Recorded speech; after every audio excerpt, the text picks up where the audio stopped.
да кажем, от нашето общество, така че не я чувствам като предател, просто я чувствам като човек, който мога да живея без него.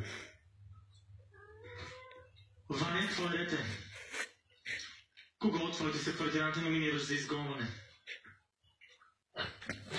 Аз нямам основание да номинирам нито един от моите съквартиранти, от присъстващите съквартиранти. Ваня, регламентът на светкавичните номинации е част от правилата за живота в къщата. Big Brother не иска да влиза в конкретика за санкциите, които могат да претърпят не само тия, всички останали. И така, кого от останалите съквартиранти номинира за изгонване? Имам съвсем